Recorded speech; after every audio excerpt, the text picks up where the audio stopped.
On today's episode, we'll talk about the amazing John Toll, continuing on after an injury, Tropic Thunder, Iron Man 3, and of course, still being front row at every concert after all these years.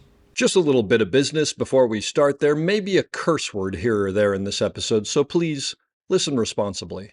As always, our website, theop.io, is up and chock full of tips, tricks, and gooey operator goodness. Make sure to check out The Breakdown, where the best operators in the biz explain shots they have done, The Musings, where we discuss everything from quick tips to larger concepts of storytelling, the answers, the images, and so much more. I may or I may not take a break or two during this episode, but I promise that none of them will be longer than 22 seconds.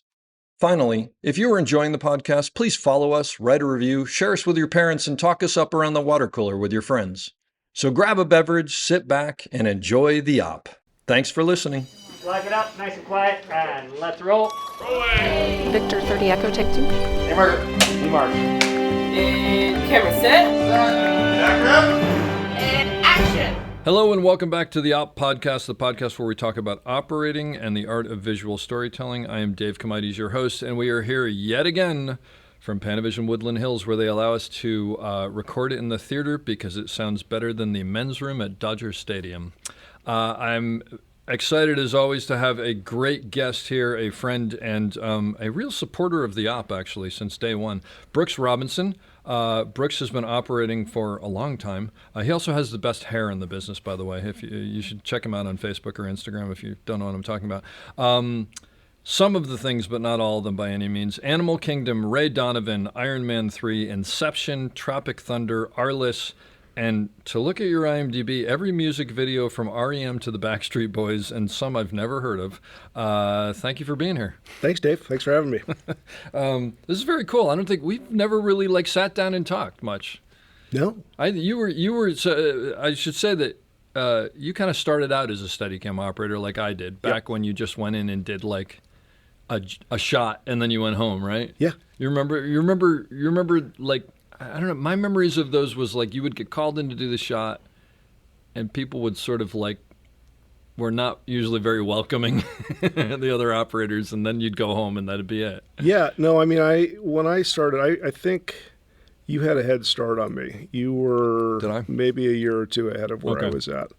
And I took the workshop, and I had a buddy, Steve Adelson, who was like Steve Adelson used to be my assistant. Is that right? Yep. Yeah, Steve was like 6 months ahead of me, and we became really good friends. And he would toss me, if he was double booked, he would toss me the gig that was less well-paying or had, somehow the worst end of the deal. And I was absolutely grateful, for whatever opportunity came way.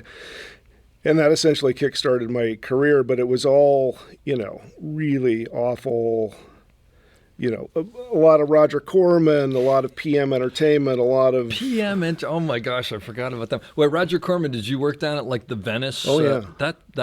I remember being in there and going, if a match goes off, that was a death trap. Yeah.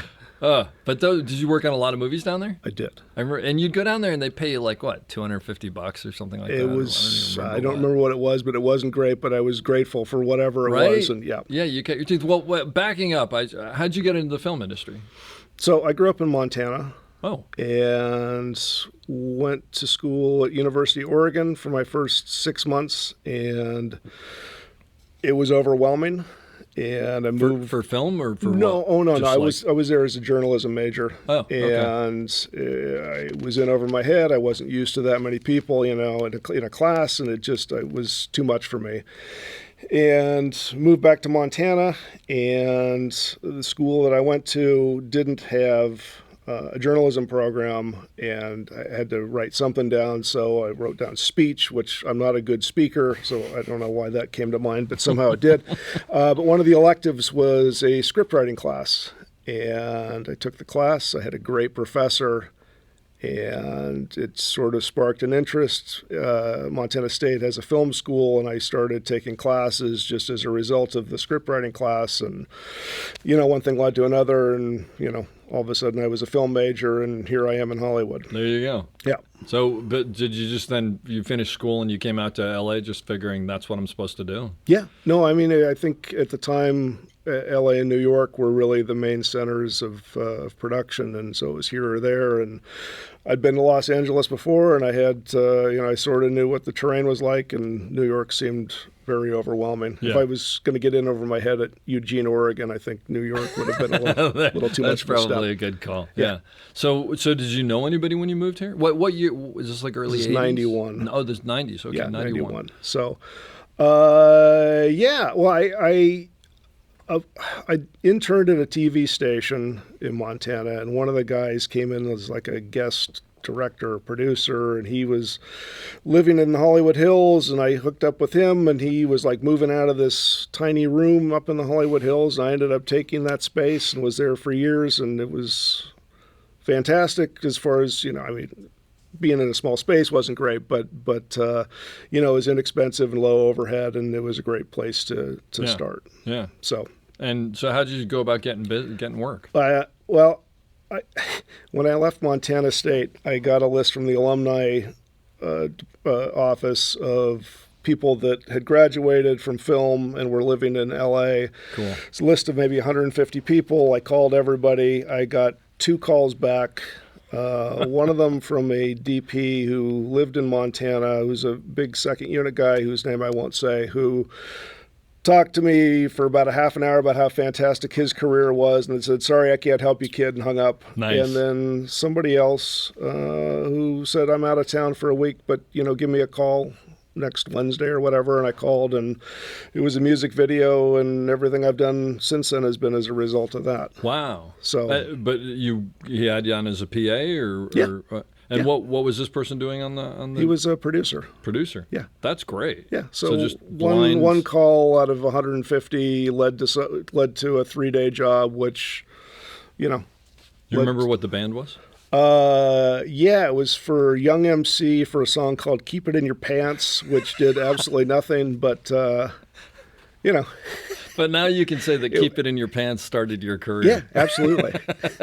That's fantastic. And did you love it? Was it just Yeah. like, I've made it? Oh, you know? yeah. No, I mean, I couldn't believe it. What were you doing on that first as a PA? I was a PA. I came in initially to drive a motorhome. They asked me, "Can you how many drive a trucks did you motorhome?" drive? Oh, yeah, absolutely, I can drive one. And I had never driven. No idea, right? No, and I didn't know, I was new to town, I didn't know the city, and so, it's like, oh, my off-ramp is in a quarter mile, and I'm in the, far left lane. And I'm in a 35-foot motorhome. Yeah, that trying I've to never- switch Oh, lanes in God. rush hour traffic. So, yeah, you learn very quickly, and It amazes me to think back, and I'm sure it still happens now, that it's like, let's take this massively expensive motorhome that the actors are going to be in, or let's take the truck with all the camera gear in it and give it to some person who's never driven before. Yeah. And it's nuts. Yeah.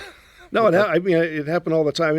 Being a PA was, I looked at it as being a really good vantage point on, I didn't know what I wanted to do, where I wanted to go, and for me it was a low pressure way of seeing what everybody did. So did you just go from music video to music video to music video? Yeah. And was it all pretty much like low budget stuff, or did you get on some? I mean, they were big for the time. I mean, I think the budgets got bigger as time went on, but I mean, yeah, I worked on some fairly big stuff back then, but it was, the hours back then. Oh. I think those improved as time went on, but I mean, they were all 20-plus hour days. Especially for the PAs. And obviously you try and book jobs back to back. So, many times, I'm sure you had this, whether it was as an operator or in some other capacity, you work until 8:00 a.m. and then you hop in your car and you drive to the next thing and off you go for another 20-hour day. So, Well, I remember as a Steadicam operator triple booking.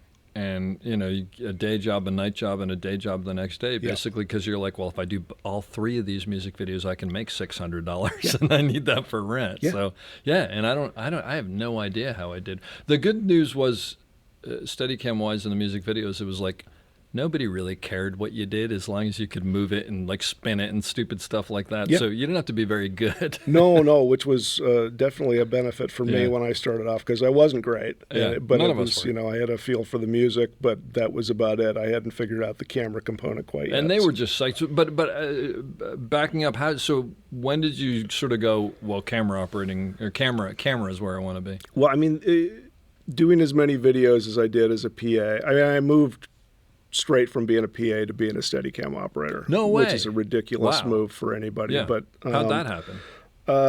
So as time went on, I started paying attention to what everybody was doing. Steadicam seemed like the coolest gig on the set. I didn't, my family's not one that could just, drop money on a Steadicam and follow focus and blah, blah, blah, blah. So I admired from afar and ended up getting on a really terrible movie.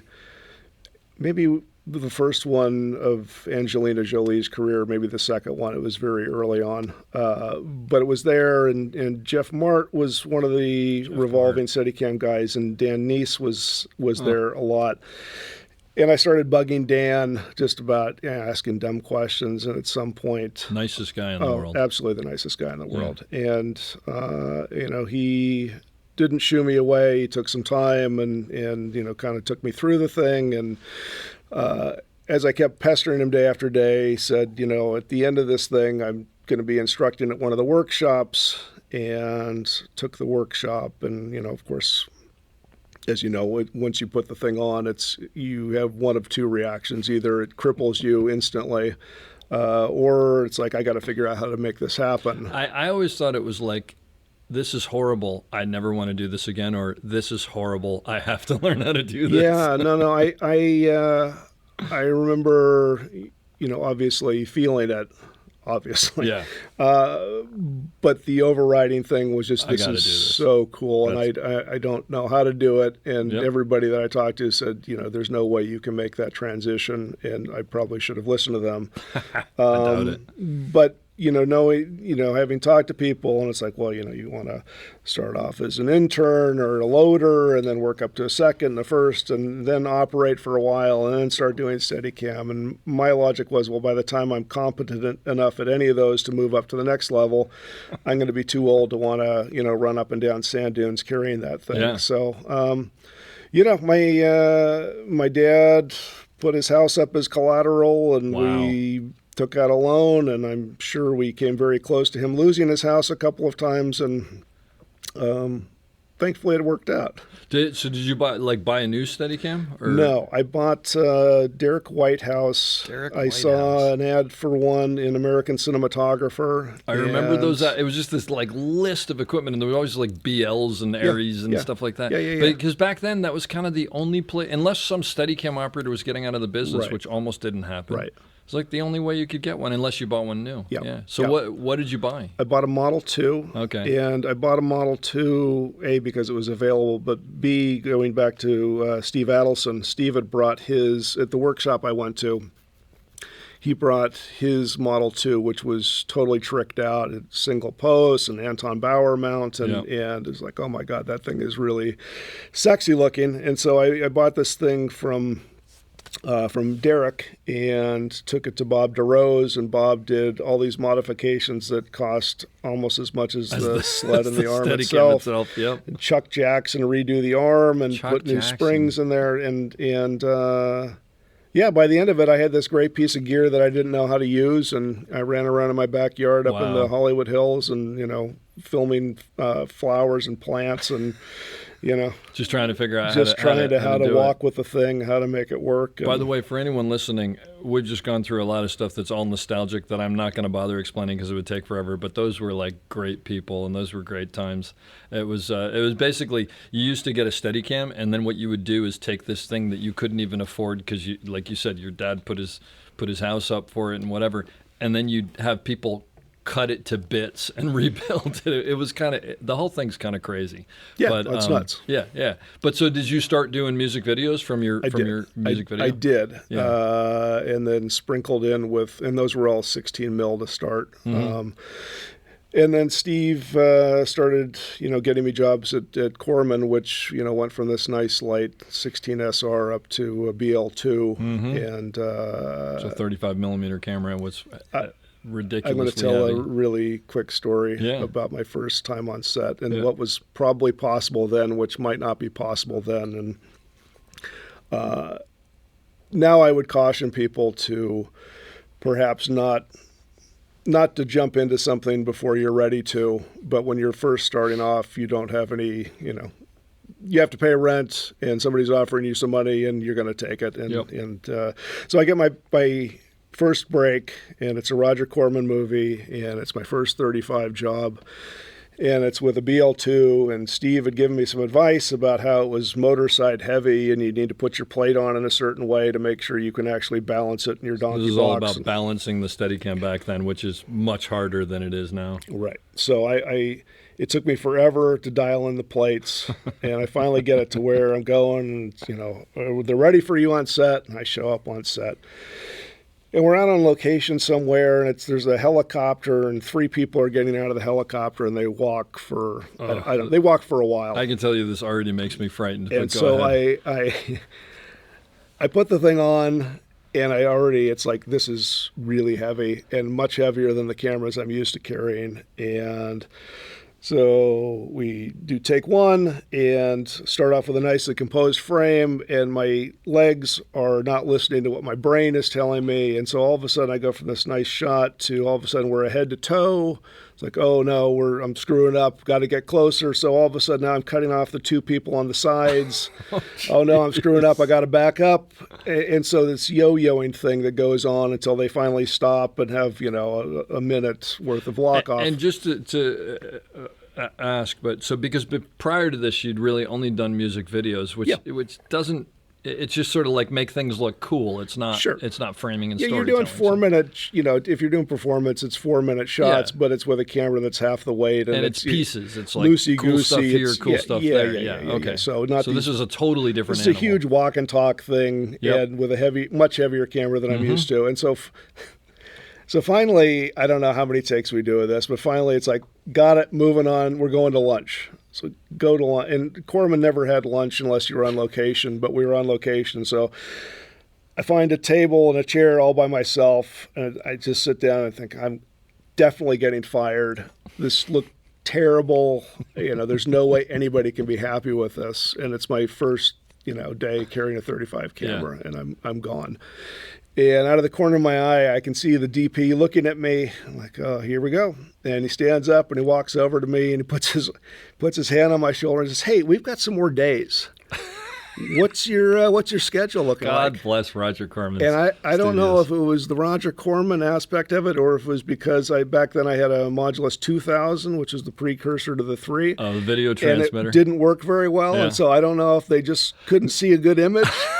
But somehow that sort of turned into more days, which turned into more movies there, which turned into me slowly getting a little bit better at what I did. There you go. Well, but that's, look, I think that's everybody, is you fake it till you make it, right? Well, there was a lot of faking. Yeah, well, to all of us, there's no question. I remember I didn't do a lot of Corman, but I remember doing Corman, I think it was on Carnosaur 2. Yeah. With I can't think of the name of the DP, but I remember doing a shot, and then they were like, all right, now you're going to go down the hall and go into this corridor and then turn right, and there's a spaceship set, and you're going to go do a shot for them. And I was like, I remember just thinking like, oh, okay, I guess that's what I'm supposed to do. And basically it's just go around and do different shots because, of course, Corman was like, well, we're paying the guy for the day. Let's use him on 6 movies or whatever. Yeah, we got him. Let's use him. And I don't know about you, but back then my whole thing was like, I just want to shoot more. I don't really care about it. Yeah. I mean, I got to pay my rent, but I just want to be able to put more credits on my resume. Sure. Yeah. Oh, wow. yeah. So how long did you do Corman stuff? Probably a couple of years. Oh, really? Year and a half. It was a while. There. Yeah, and no, I don't know about fixture, but I was really happy to get the calls and you just could hand it around, right? Because let's get the guy who did this and let's get the guy who did that. Yeah, I mean, it's like, well, he's here, maybe we can use him for the next gig. Yeah. And there were I think Adelson was still doing stuff. Rick Davidson was still Boy, these are all names I haven't heard for a long time. So there were a few of us in rotation, and that's great. Whoever was the hot hand. Yeah. Exactly. So, I eventually I started doing music videos from there using the contacts that I had as a PA once I felt a little more comfortable about what I was doing. And that started taking off, and the pay was infinitely better doing that. And, Yeah. And Well, it's funny. You're one of the few people I've seen that you look at your IMDb and like you have music videos on there, and it's just like, it's impressive. It's kind of amazing. yeah, I did a few of them back And you're then. like a big rock and roller too. I mean, we'll talk about it later, I'm sure, but I don't know anybody who goes to more concerts than you. So that must have been a blast. Yeah, no, it was great. Although, as you know from carrying the thing around, it's much easier doing a nice little walk and talk. We go from here to here than it is, 18 hours, 20 hours of doing 4-minute, passes of music performance. But I remember those days as actually being fun. I enjoyed them. I did too, up to a certain point. And at a certain point, we've done 50 mags, and it's like it would be nice to get a little bit of a break. I don't remember that, but I'm sure there was that. I think the thing that I liked about it was you just as long as you were doing cool stuff, everybody was happy. Yep. Yeah. No, I remember doing some Macy Gray video with, I think, Jeff Cronenweth as the DP, and Wow. we did. It was only supposed to be a 3 or 4 day thing that had some extracurricular things happen, and it turned into like a 6 or 7 day thing. But we were doing like 60 mags a day, Oh my which I gosh. didn't think that was remotely possible. Yeah, But it was yeah. just unbelievable. Wow. So, I mean, there were days that were great that I really enjoyed, and it was really easy to just Yeah. take a beating on those as well. Yeah, absolutely. But those. But I mean, any job is like that too. Yeah, but I mean, some more than others. But yeah, those. Well, the other thing about that, the Macy Gray thing aside, was it was always like it was a 1 day music video, and you had to get it. So like, if you ended up going 22 hours, Sure. you ended up going 22 hours. Oh yeah. And, No, there was a lot of that back then. those days I don't miss. Yeah, no. So you did music videos for a while, and then did you eventually transfer over to bigger features from that? So yeah, I did music videos, which sort of led into commercials, and I did both of those. My music video commercial era was maybe 12 years, 13 years, Oh wow, something like So that. That's significant. Yeah.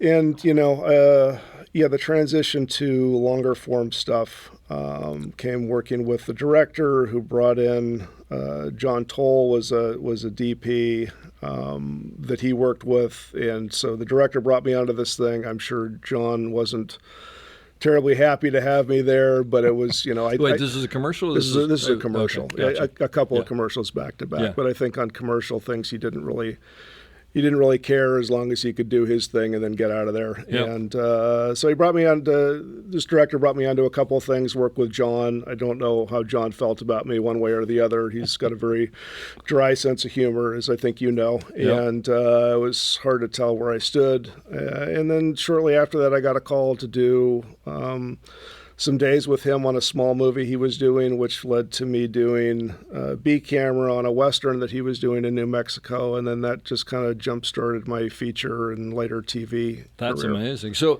let me ask you about the B camera. Well, look, it'd be daunting enough to be doing steady, because you're just doing Steadicam. Just on doing the commercials Steadicam and where, music videos. and every once in a while on a commercial, they throw you on a second camera Yeah, for but you're something. not that. But then you're not only doing conventional camera, but you're doing conventional camera for John Toll. Yeah. Who I'm assuming by this point has done Braveheart and Yeah, and, no, that was- yeah. Legends. Yeah. So it's like, yeah, what's that head game like? Well, I don't know if young enough is the right word, but inexperienced enough not to know what I was getting myself into. I like the word, for me, dumb enough, but Yeah, I was going to go there as well. not you, but me. I just Yeah. didn't know any better. Yeah. And I didn't. I remember we were doing a night shoot on the first thing, which was a low budget horror movie with Lucy Liu. I don't know why John was shooting that, but I don't know if he lost a bet or something. But anyway, he was doing this thing, and he said, I want the camera at this height, and Herbolt, I think, was the key grip on that, and measured it, and I said, oh, let's just move it over here a little bit, and he looked at me like I was nuts. I just told you it was over here. I mean, no, not John. I was saying to Herb. Herb. Yeah. Oh. And Herb was like, yeah, you're not going to move that. You're just going to leave it right there, and which was probably a good thing that he said that. That's great. great. So I learned pretty quickly what to do and what not to do. So I mean, was John did he obviously realized that you were new and that you were learning? Yeah. Did he teach you, or did you just Yeah, listen, I or- mean, I guess in John's way of teaching, Yeah. I think you learn very quickly what he likes and what doesn't Okay, like, gotcha. and I ended up having probably a 10-year run with John, and I don't know that was because I was the greatest operator, or just somebody that he he doesn't would really say. suffer fools. I don't. No, think, no. right? I mean, I think I held up my end for most of it, but I think it was just I didn't talk back. And if he wanted me to do something, even if I thought, well, that's kind of questionable, yeah, I'll give it a shot. Yeah. And I'm not about to try and tell somebody that's got a couple of statues on his wall what the correct way of doing something And was is. a great operator in Yeah, his own yeah, right. yeah. So No question. I think that had a lot to do with it. It was not necessarily, I look at the people that he worked with before me, and it's essentially a who's who of Steadicam operators and camera operators, and I feel very fortunate and somewhat, undeserving to have been in with that list of people. But for whatever reason, it seemed to work, and I certainly became a better operator as having had that experience. I can only imagine. I'm jealous that I never got to work with him, and for anybody who hasn't listened, very early on, I did a podcast. As a matter of fact, the reason we are here in the Panavision Theater was because I think he was my third podcast or fourth podcast. So if you go back, you should listen to it because it's fantastic. But prior to that, I did David Emmerich's in his house, which will never be aired because I am so bad. I'm literally, I called David, I'm like, I'm so sorry, we got to do this again because I'm horrible. And we're going to do that. We still haven't. And then Don Devine and Bonnie Blake in my kitchen and then in my daughter's bedroom. And then someone connected me with John Toll, and John's like, yeah, I'd love to do that. And I'm thinking, I can't have John Toll sitting in my kitchen with like the dog there. And so I called these folks up. I said, John Toll's coming. Can I do? So they've let me do it here ever since. So thank you for that, John. Nice. And Panavision. But what an amazing experience. So I just, because I know that it's out there, just give me a good John Toll story because he's just such a funny individual. Even though it's weird, I will tell you this to anybody who listens to it, and I'm sure you must have heard this one. I was a little overwhelmed talking to him, and I don't know him, so whatever. And then a couple of 10 minutes in, it sort of loosens up because I'm like, oh, he's like a really funny person. Yeah. No, he's incredible. He's great. Incredible stories. He's very quiet and Super smart. It's super smart and just really great in dealing with people, especially difficult people. He just has a way of working it so that whatever their terrible idea turns into their fantastic idea that somehow he's slipped into their manipulated. consciousness. It's actually his. Yeah. So it really great to learn from him from an operating standpoint, but also just from watching and learning and seeing the dynamic and how it goes down.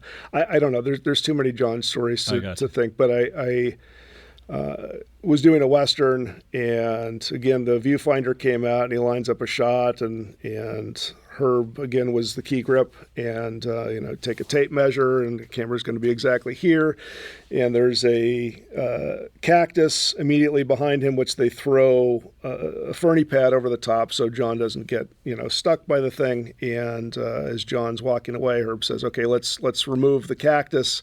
And John turns and says, why? I'm not operating the shot. So, I mean, that's a typical John move. That's great. Yeah, it was such a joy to sit and talk with. Yeah. So you did 10 years with him. That's amazing. Yeah. And one of the movies you did was Tropic Thunder with him, right? Yes. What was that like? Hard. It seems like it's crazy. Where'd you get shoot that? Hawaii, it was right? in Kauai. Yeah. Kauai. Yeah.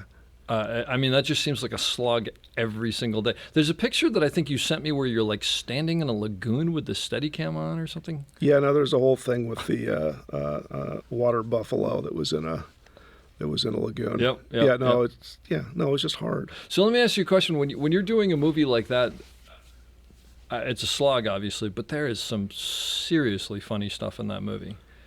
Yeah, no, it was. It's really, yes.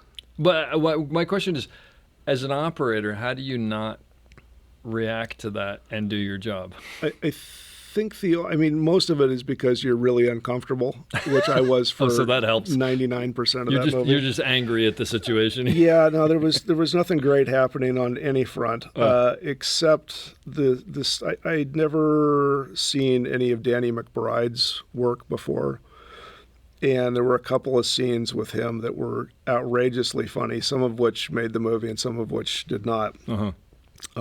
But we had, I think, one night working with him, and it didn't end up making the final movie. But he plays a pyrotechnician in the film, and he's got a couple of assistants. And the scene was him at a outdoor bar talking to Kim and Tuk Tuk, his assistants, and just going on and on and on. And I don't know what he was saying, but it was so outrageously funny that I just had to close the eyepiece and step away because I was just shaking. So I mean, thankfully it was on a dolly and not on my shoulder. Please tell me Jack Black is as cool as I want him to be. Yeah, no, he's exactly. And he's got to be hysterical. Just yeah.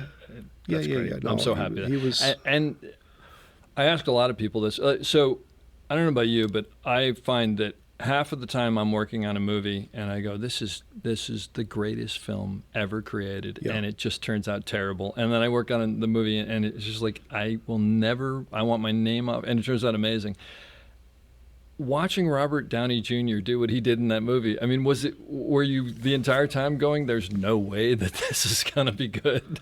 No, I was thinking he was going to be great. And really? Yeah. Well, he's amazing, but I mean, just as a concept, yeah, it's like, no, how well, is this the concept, play? you got to. I mean, I don't know if that flies today. No, but probably. Well, in 2007, when we shot it, it seemed like it was going to be great. Yeah. Stiller, who Ben Stiller, who directed it, just I believe encouraged him just to go for it and swing for the fences. Every take was very different. Is that right? The lines were. I mean, he was just improvising a lot of that stuff. So. It's great. I mean, it's really nice to be in the presence of that. And, doing B camera, I typically had the close up and, watching that stuff, pretty great. Yeah. Other experiences you have where you've been the close up on an amazing actor and you're just sort of going, I cannot believe that I get to be the person. I mean, there's nothing that comes to mind. It's just there's over a career you get a chance to do a lot of that. Yeah. But yeah, no, it's. I mean, you always hear about operating's the greatest gig, and we see it first. And there's you say that for a reason. There's a lot of truth to that. It's you're the one that's actually looking through the lens at the person and controlling where it is and how what you're seeing and what you're not seeing, and it's really quite an honor to be. A lot of the times you're very close to them. You're spitting. Their spit is flying past you if it's a really hot and heavy thing, and it's you're right in it with them. At times. Yeah. And the other thing that I've always talked about with people that I still think is the weirdest thing is when you're shooting a sex scene and you're almost like leaning on people, or like you're literally like your shoulder is touching someone, and you're just like, this is not natural. But there you go. That's part of it. No, we did a bunch of that in Animal Kingdom, and I did that for 5 seasons, and it's handheld. And there's one of the actors at some point is like, I've been in bed with you more times than I have with other people in real life. There's a very strange trust that happens there, right? Yeah, and then I don't know if you find this, but and I mean, it's always weird to figure it out, but like there's some actors who clearly like you don't. I mean, obviously you don't want to touch anybody, but sometimes you have to go. Do you mind if I just pull your hair back here, or whatever? Yep. And then there's some actors who are like, do whatever you need to make this go faster. Yeah, so we get out of here. Care. Right. I mean, no, it's not pleasant for anybody, and it certainly never is for me. And I don't want to be watching that. I don't want to be a part of it, but it's just part of the gig. And, you want to obviously make it as easy for the actors, and you don't want to be part of the reason why we're going again or extending it. And, I agree. Hopefully you have a relationship with the people that you're working with to the point where if something's not working, you can let them know or somehow figure it out without having to, do another take. Yeah. Those are weird times. Going back to Tropic Thunder, only because you're working with, I mean, it's like every other person on that cast is massive and very, very different personalities. including, by the way, your director who was an actor himself. Yeah. How do you figure out when you get on a show who the actor is, what they need from you, what you should be doing, how much you should be involved with them? Are they method? Is there? Have you found something over the years? Obviously, it's a case by case. Yeah. And I don't get in there unless I have to. I don't, I don't want to be buddies with people. I'm there to just do my specific job. I'm typically a B camera operator, so I don't have to interact as often as the A camera does. Mm-hmm. And usually by the time I have to ask somebody for, hey, can you do a little banana to the left, or can you do this or that? There's been enough time to where they know who I am, and I know a little bit better about who they are and the right, approach, so that I'm not stepping on toes. So it's just reading the room in case by case. I think so. Yeah. And then do you find, like, you've worked with Robert Downey Jr. a couple times, do you find that once he's the same one time after the other, like once you figure it out, you know how to deal with him, or does it change from show to show? Yeah, I mean, I think with anybody, I think how they are, depends on not just what's happening on set in the moment or their interaction with you, but also what's going on in their real life and what's happening away from the set. With any crew member, right? Sure. So I would never assume that because I had a great relationship with somebody on one thing that all of a sudden I can just pick it up where that left off 10 years later. Robert, I think, is just one of those exceptional people and exceptional actors, and I think he sees everything. I think he knows exactly where the camera is. I think we had a thing on Iron Man 3 where there was a communication problem with the director, and he didn't know how to explain what he wanted. And Robert saw that I was struggling to do, verbatim what he was asking me to do, when really what he wanted was something else. And Robert's like, why don't I do this, and let's see if that helps. And it just totally solved the problem. Boom. So yeah. I think somebody like Robert is just like really aware of everything, not just what he's doing, not just the actor that he's interacting with, but also everything that's going on in the room. Whole picture. Yeah. Well, and that's the best kind. Yeah. And sounds like it's just like, look, let's just make this better, and we'll each have to do. Yeah. And I'm guessing then that he's probably one of those actors who's like, what do you need from me to make this work? Yep. Let's do that. Absolutely. Boom. Absolutely. Were you in North Carolina? South Carolina? Yeah. Yeah. I think I came and visited you guys on that set. Did we you? were shooting John Lindley and I were shooting something, and you guys were right next door. Is that right? Maybe. Yeah. With Mike Stone? No. Who It might have been second unit. Who was the A camera operator on? Mike Thomas. Mike Thomas. That's who I was thinking. Yeah. Mike Thomas. Yeah. No, I vaguely remember that. So you mentioned, I was going to ask you about this, but so you're basically mostly a B camera operator. You've done an occasional A camera, it looks like, but basically B camera operator. What's the difference between what you do and what an A camera operator does? Typically, I mean, I think it depends on, on the project and on the personalities. Typically, in my experience, the A camera is doing a wider version of it, a nice big crane shot that brings us down into the scene, and I might be doing, a tighter thing at the, I mean, obviously that depends on what sound, like the last thing I was on, you had to be very careful about not getting it too tight because of sound, not wanting to, mic for a close-up at the same time a wide is going on. Typically, I'm doing a tighter shot than what A camera is doing, but it depends on the thing. And sometimes you're leapfrogging with what A camera, A camera setting one thing while I'm off doing something else, getting ready for the next shot. Yeah. It really depends. I think for me anyway, my personality seems to fit better as a B camera guy. I'm more comfortable doing that. I don't. I'm very happy to jump up and do the A camera thing, but I think I'd rather just play off of what everybody else is doing, and I think I'm stronger at that. Yep. But I don't know. I don't know why it's worked out that way, but I'm happy that it has, and I'm more comfortable in my role doing that. So for people who are starting out, who are probably going to come in C camera, B camera, they may end up staying in B camera, like you said, or go to A camera, but how do you you're watching a scene, you figure, obviously if this is the type of show, how do you pitch a show? If you have an idea for a shot, who do you pitch it to? The DP. DP. Yeah. And, for a younger person, the DP before the operator? The DP before the A-camera operator? Yeah, because...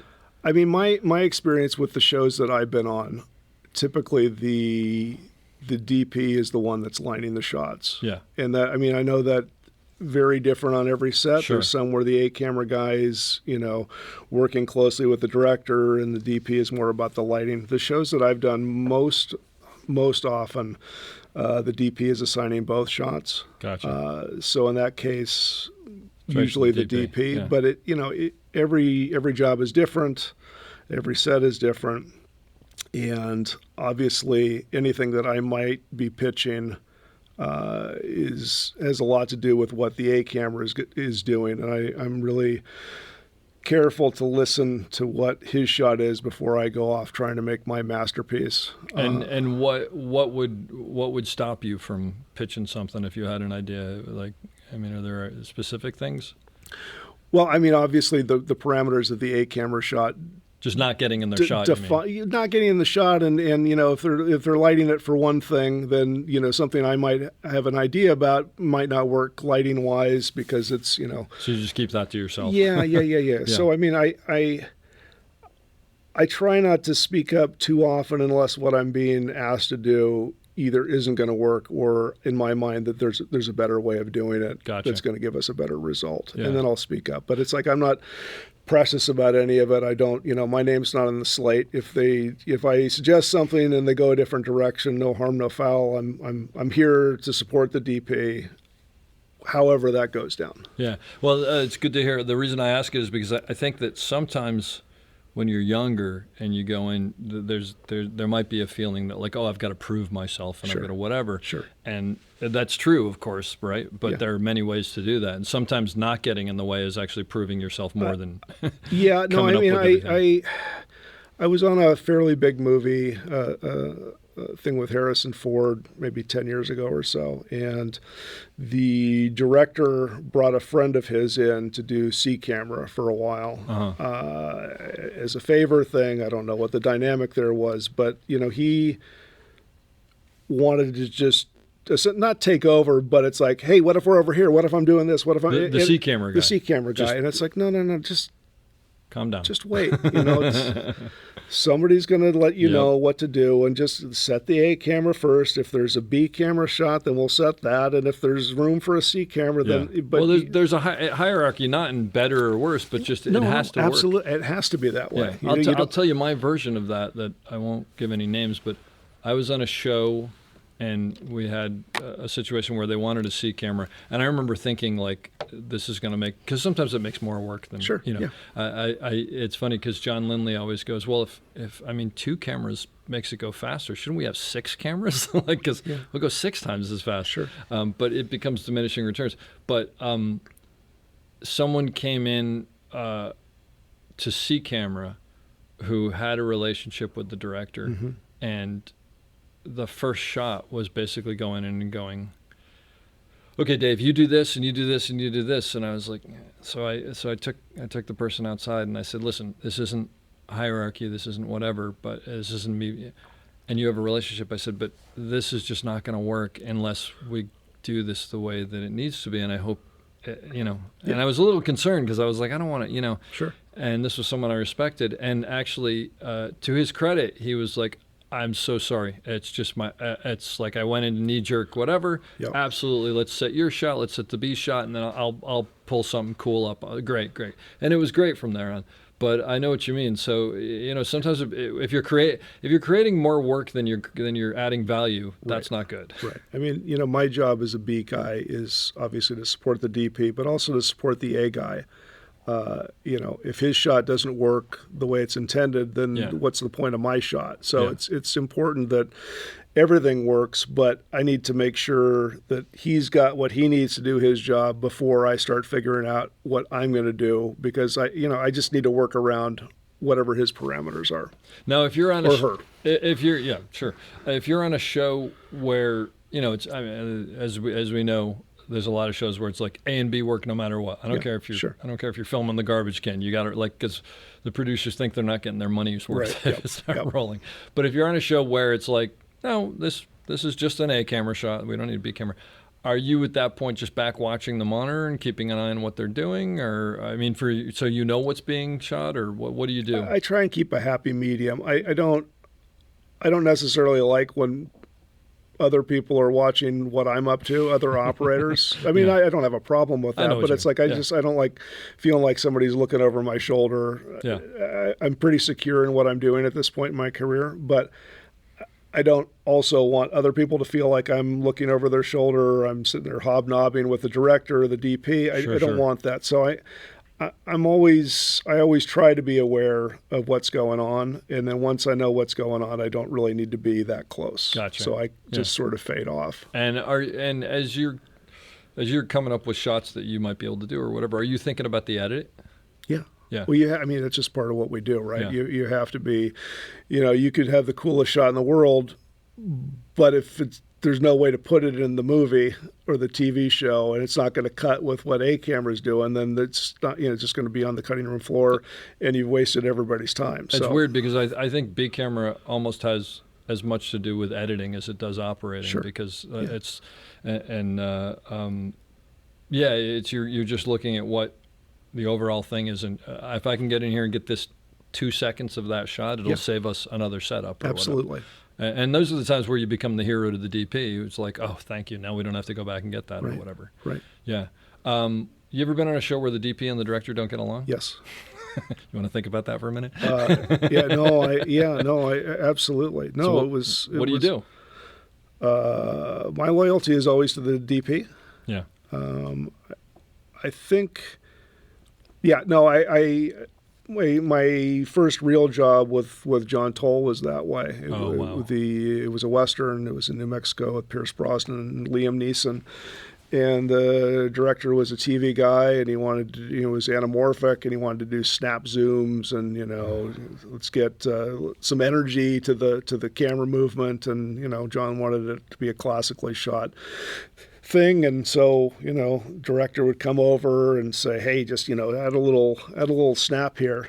Okay. And then John would come over and say, what did he say? He said he wanted me to snap zoom it, and he would say, are you going to do that? I said, no sir. I said, good. And he'd just walk away. Yeah. And, I was young and didn't know how I should really deal with that. So I just, the director would come over and say, hey, I didn't see anything there. Like, oh, yeah, I forgot. I'll do it on this next one. It would just never happen. So today I think I would have a different approach and I would bring the, John and the director together and, hey, let's have a conversation about this. But back then I just didn't know. And keep your head down. Maybe if I just ignore it, it'll go away, which it did, but, probably not the proper way to do things. Yeah, you got lucky, though, because that's a hairy situation. Yeah. No question about it.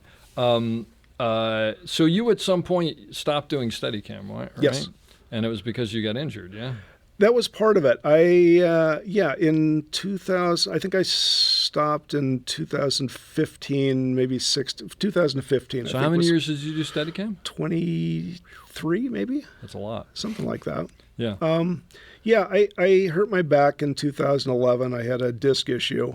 From Steadicam, most likely? I would assume that's what it was. I mean, because the thing is, back then, the vests were... I joke about the thing. It's like, everybody talks about proper vest fit now. And it's like, back then, it was like, is it supposed to hurt like this? Yes, just deal with it. Yeah, right.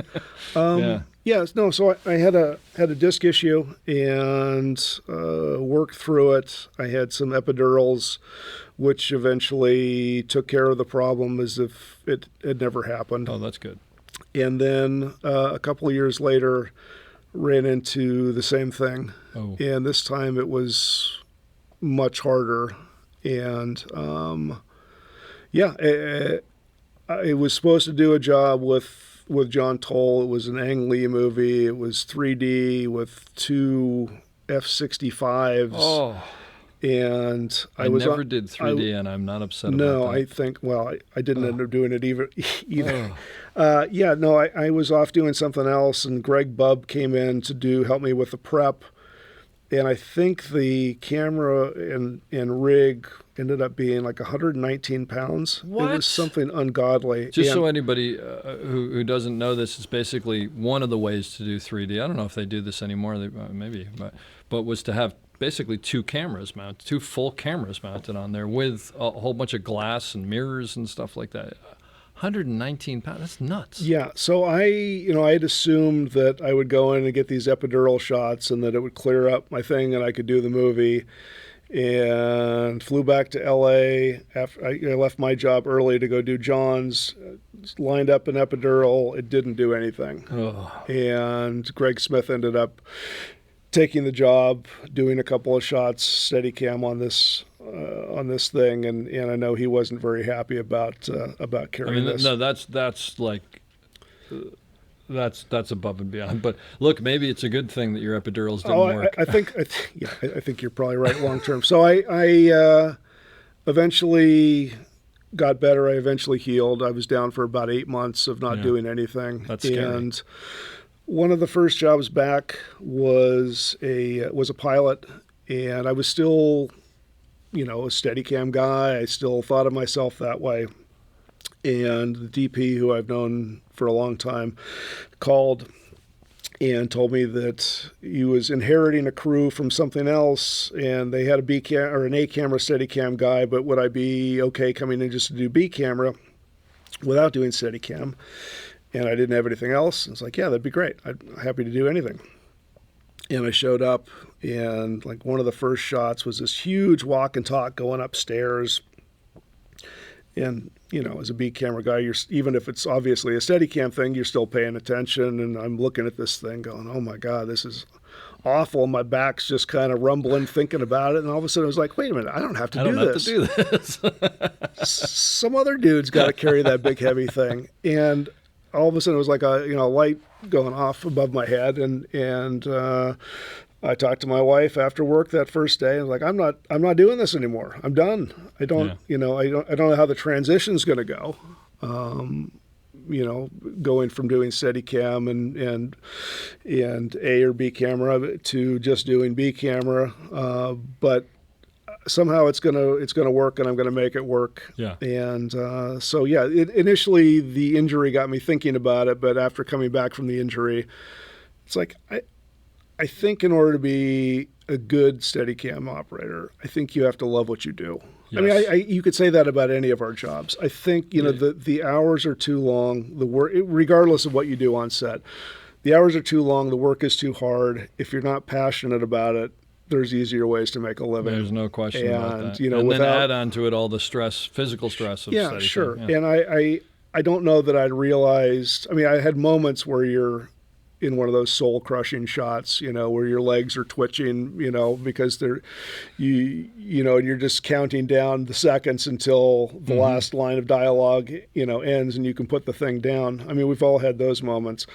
But I think I didn't realize overall that I wasn't enjoying it until I got onto a set and realized I didn't have to do it. Yeah. And it's like, oh my God, I loved it when I was 23. I started liking it less and less as time went on, and by the time we got to that point, it's like I'm ready to start another adventure. Yeah, well, you had an aha moment, and it sounds so. My other question was going to be, do you miss it? But I guess you don't. No, That's wonderful. Not at all. It's doing regular operating is a different deal. It's a different mindset. There's definitely things about doing Steadicam. I mean, if I'm on Animal Kingdom was an all handheld show, and with very different actor-wise with their heights, getting the camera position, shooting over somebody that's short to somebody that's tall, very difficult. If it's on your shoulder, something that would be very simple doing on Steadicam. Sure. There's moments where I miss just the flexibility of that. But I don't miss it. Yeah. Yeah, I definitely, for me, made the right choice. And obviously there's a difference in pay and you're not getting a rental check, but it's like, again, going back to the work, it's like if you're just working for a check, you're doing the wrong thing.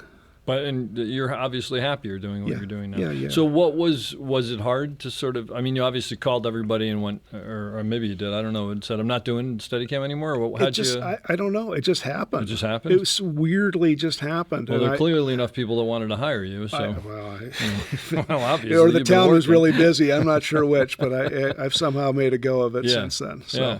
And so mostly these days you're doing more TV than film. I have, or? my contacts. I mean, that was the change.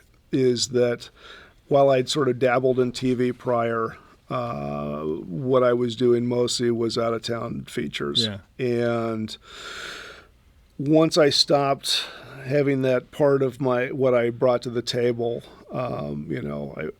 me working with John Toll stopped because he needed somebody to fill the B camera, Steadicam Sure. role, and I was no longer that guy, so somebody else became that guy.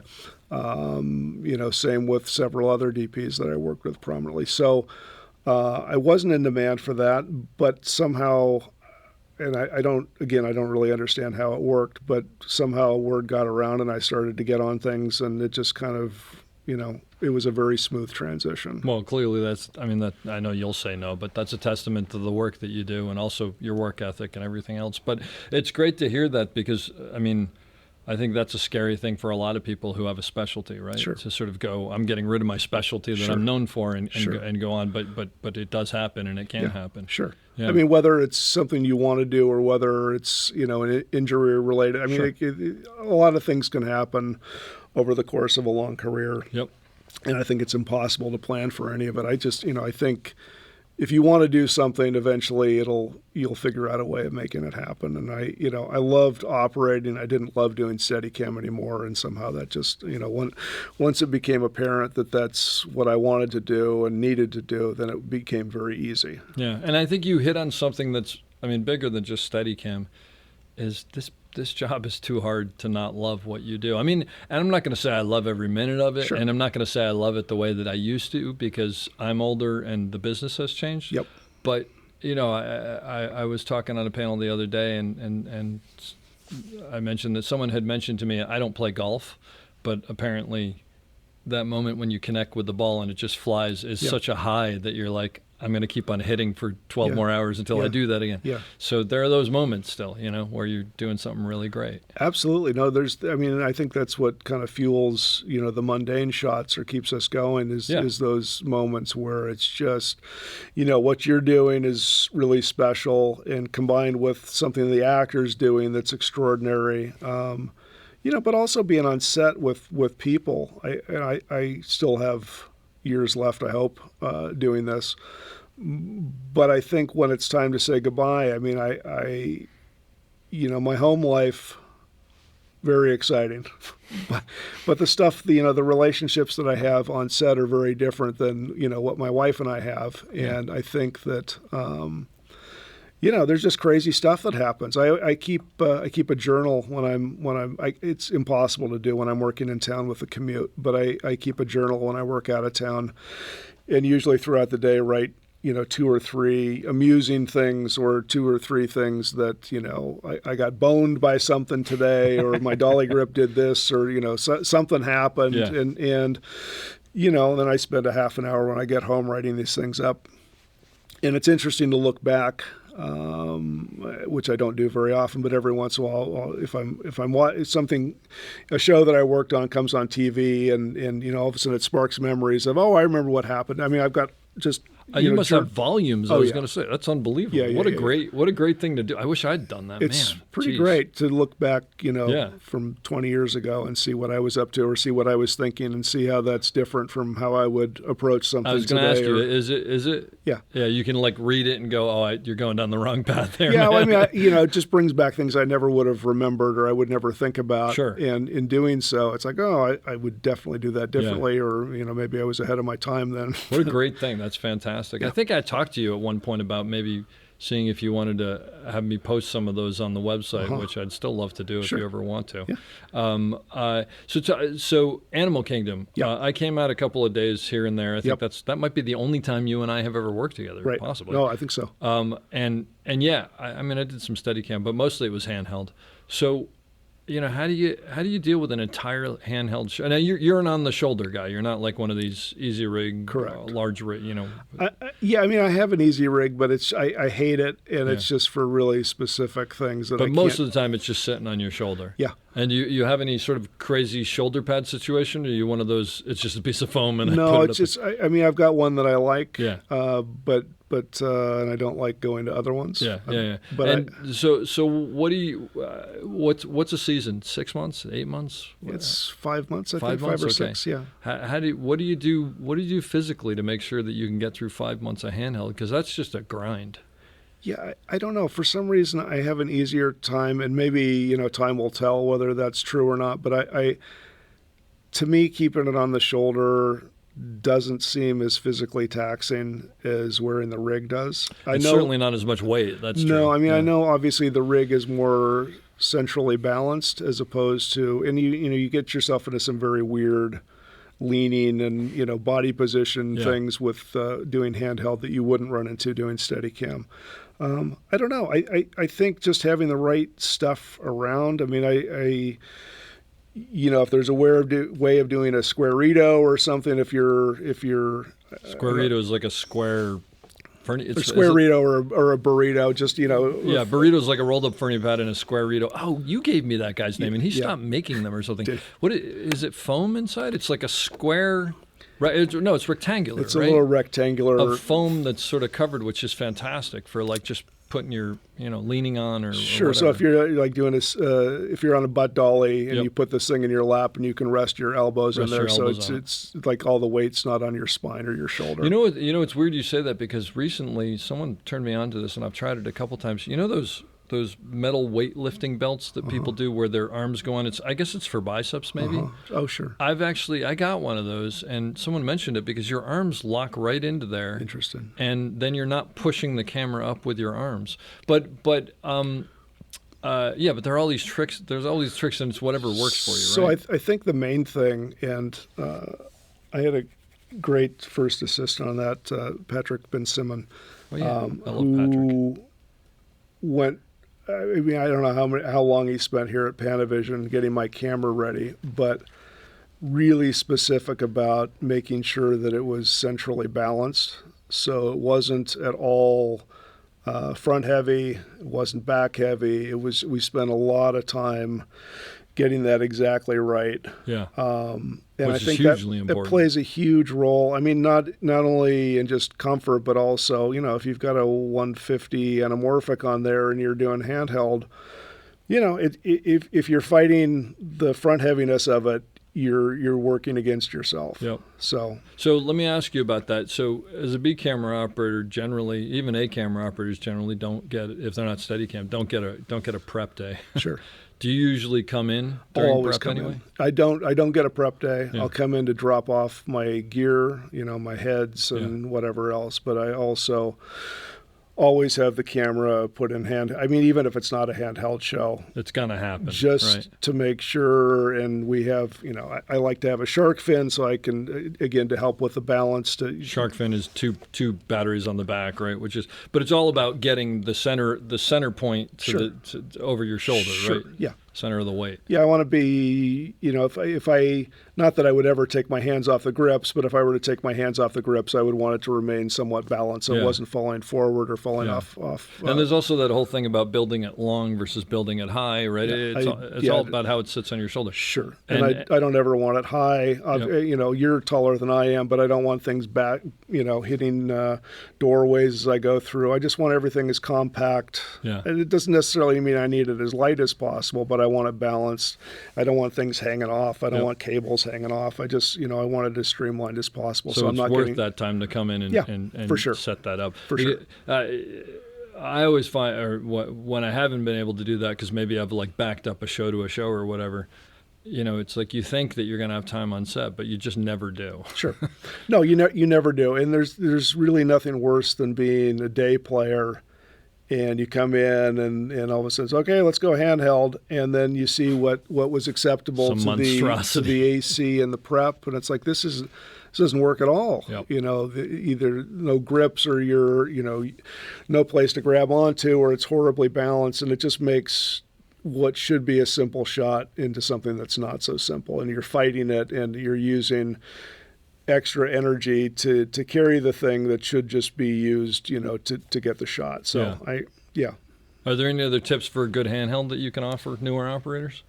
I don't think so. I think a lot of, for me anyway, coming from doing Steadicam, a lot of the ideas are this. I mean, obviously the execution is different, but I think just the philosophy is the same as doing Steadicam, just learning to move with people. Are you, as you're walking, are you thinking about your footsteps, like where you're, like one foot in front of the other kind of thing, or? No. You just go. No, I much like doing Steadicam. If I'm, if I'm just walking on a flat surface, if I'm in a room, then no. But if we're in a field somewhere, I'll walk it. If I know I'm going along a certain, same as you would doing Steadicam, I'll kick big rocks out of the way so I'm not tripping over things. Yeah, I'll make sure I've got a dolly grip with me to keep an eye on me, and we'll have had that discussion about what I like and what I don't want somebody tugging on me unless unless I'm about to fall down. That's really important is talking to your dolly grip about what. I was going to say you like, but what works for you and what doesn't work for you, right? Like, for instance, I'll always tell people, especially if I'm on Steadicam, but handheld as well, I always tell them, safety aside, that's all another issue. Yeah. Feel free to take me left or right. Don't pull me back or push me forward. Yeah, right. Like, let me control the speed, but if I'm going to hit something, go for it. Yep. And I happen to be one of those people, I don't know if you are, it's funny, there are these Steadicam operators who, like, someone will tap them and they'll just note it. And I'm like, I am clueless. You literally have to physically move me, and I'm totally fine with it. And everybody's different. I'll always say tap me, but then I never feel it. So and it's harder. usually that if I'm handheld, I'll hand the camera off, and then I'll look, and the dolly grip will be looking at me. Oh yeah, sorry, I forgot. So I know what you're saying. Yeah, I think.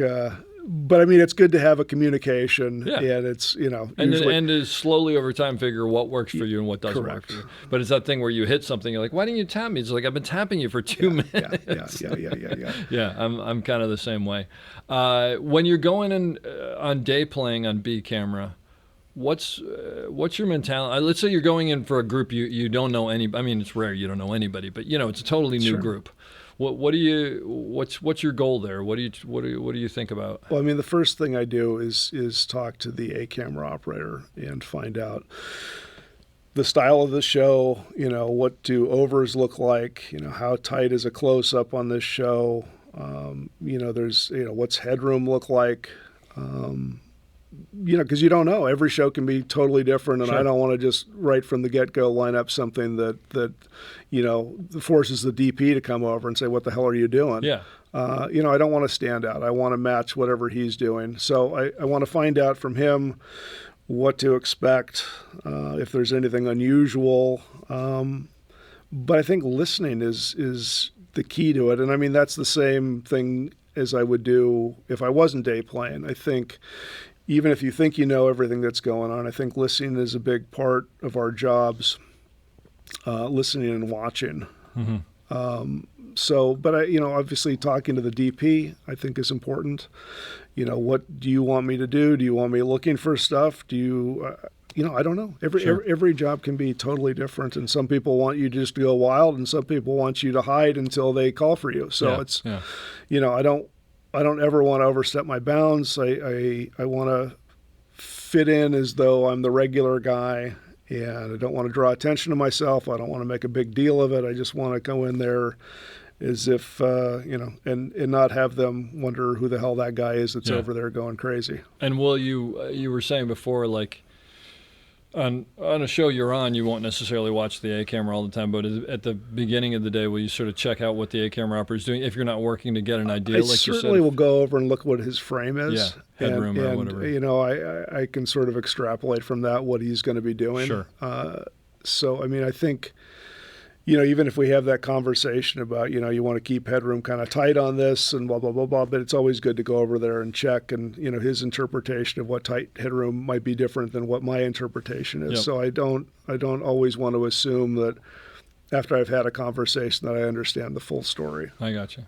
Now, shifting gears, because you were an early adopter and a big fan, I have to ask you about your work with the cam walker. Jeff Greeley is getting very upset right now somewhere. No, I when you first showed that to me on Animal Kingdom. On Animal Kingdom, right? Yeah. And we do a lot of, or we did, sorry, it's been over for a few years now. Yeah. A lot of low angle stuff. And actually, for anybody who doesn't know, can you explain what it is? Sure. So there's, as I understand it, there's two versions of it. One of them is actually a wok, like for Chinese cooking, that has a plate in the middle of it to mount a camera on, and allows you to pan and tilt, as well as Dutch angle off axis. And then there's another version of it, which is essentially, how would you describe it? It's like the center comes out of it. So Right. I always tell people the center is XY, so you can tilt and pan, and then if you want all three, you put it all together. Correct. So I find myself, anyway, on Animal Kingdom, it was a really valuable tool because we used low angle stuff all the time, and it had to try and match the handheld work we were doing, on all the other shots.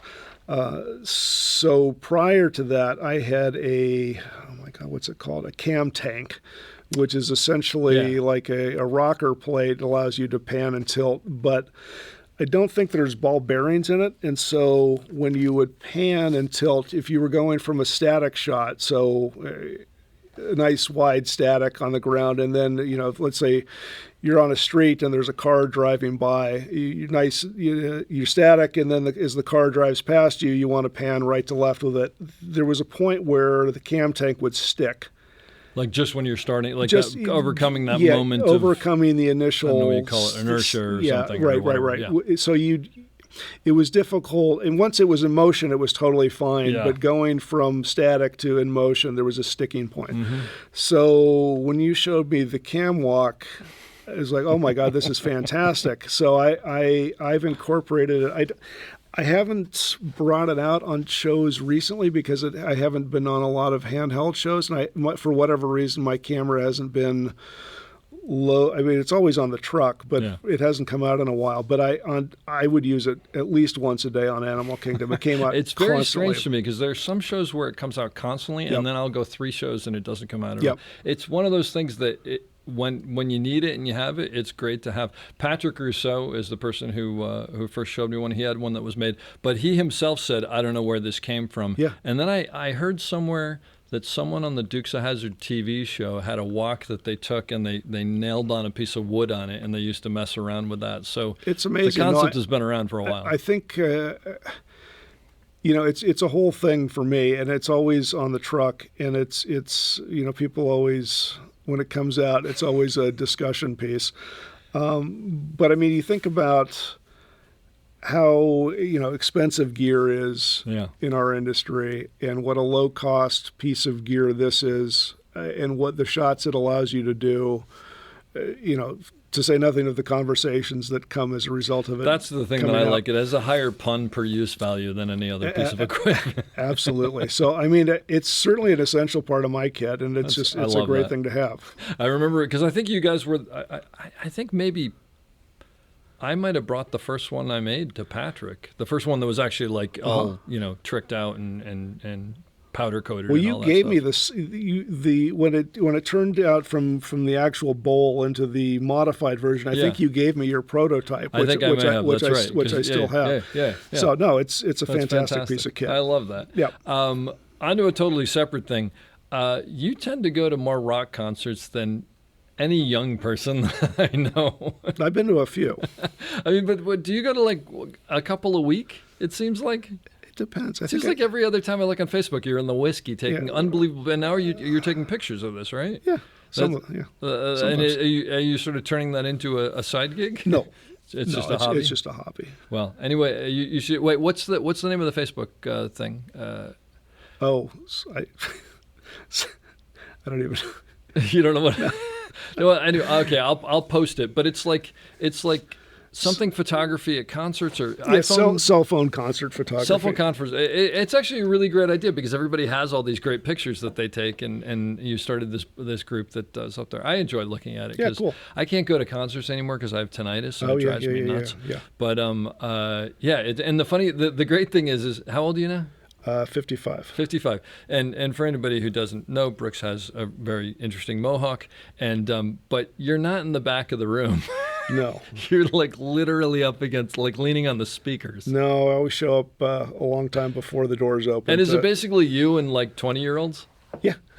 That's so Yeah. great. I mean, it obviously depends on the show. Also, how tall are you? 6'2". Yeah, so it's like you're towering above people, and Yeah. that's fantastic. No, I it's love good. it. That's good. great. It's good. That's great. Well, Brooks, this has been fantastic. I appreciate you coming out and talking to me, and there's so much good information here. I'm going to ask you to leave me, as I do with everybody, with your thoughts on someone getting into the business, you 20, 30 years ago. How do you succeed in this business? I think there's a couple of ways you can look at it, but everybody. I mean, the unique thing about our industry is that there's no set path.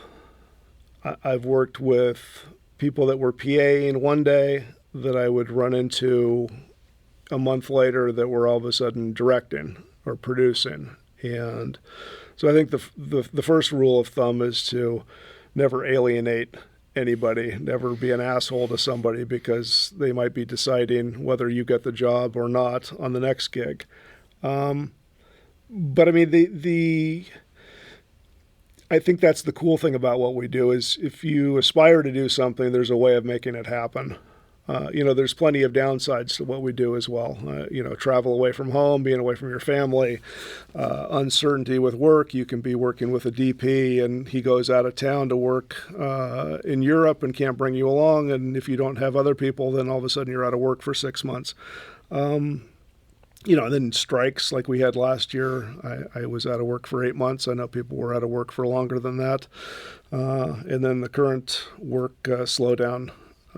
So there's uncertainty, but I think the pros of what we do make up for all the nonsense that we have to put up with to make it happen. I would advise people that were starting off. I wrote a couple of notes. I would advise people to save your money. It's a feast or famine business. And, when times are good, it's very easy to get lulled into thinking that it's always going to be that way. I remember when I first moved to town and finally got a job, all of a sudden things happened and I was working a lot as a PA and then I assumed it was always going to be that way and I couldn't believe it when work shut down for the holidays. And I reached out to my producer saying, hey, that I worked for, saying, hey, when's the next thing? He's like, probably not till mid-January. And I hadn't counted on that, and it was a big surprise. And the longer you do this, the less you're surprised. But you always want to have a reserve in the bank. And I think the last, 4 or 5 years, first with the COVID shutdown, followed on the heels of the SAG and Writers Guild strike. I worked with somebody at a show I was on just wrapped a month ago. And we had somebody come in as an operator in the last week, and he'd been out of work for 1.5 years. And I think, when people advise you to keep 6 months or a year's worth in the bank, that sounds great, but I don't know, I don't know if this guy was an anomaly or if this is the normal situation, but, if you've got 6 months or a year's worth in the bank and all of a sudden you're out of work for 1.5 years, where does that leave you? So I would caution people to have, obviously that's not an operating tip, but maybe a real life tip. From an operating standpoint, I think the main key for me is just to listen. I think being on set and paying attention to what others are saying will teach you an awful lot, and also to keep your eyes open. Sometimes it's the things that are not being said, but you just get a general vibe. I think all of that's really valuable. Sometimes if you're talking, you miss important things. The director will go up and make a note to the actor and forget to tell you, as in, hey, on this next one, instead of going to the refrigerator, why don't you go over here, and then not bother to tell the operators, and all of a sudden you're ready for them to go to the refrigerator, and instead they're going somewhere else that, isn't lit or nobody's prepared for. So if you're listening, you don't miss those moments. I think the last thing is to just be kind. I think our industry has changed a lot. It used to be that there were a lot of people that were aggressive. There were a lot of people that would yell.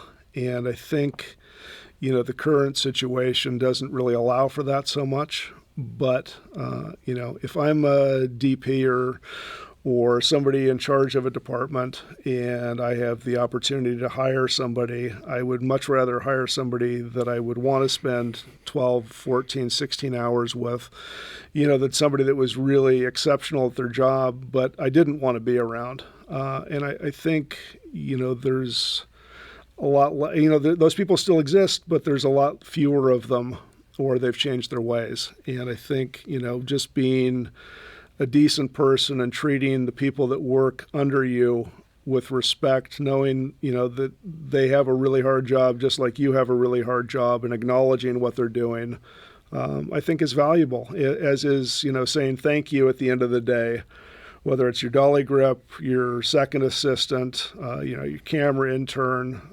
the key grip, the gaffer. Everybody's working hard, and as am I.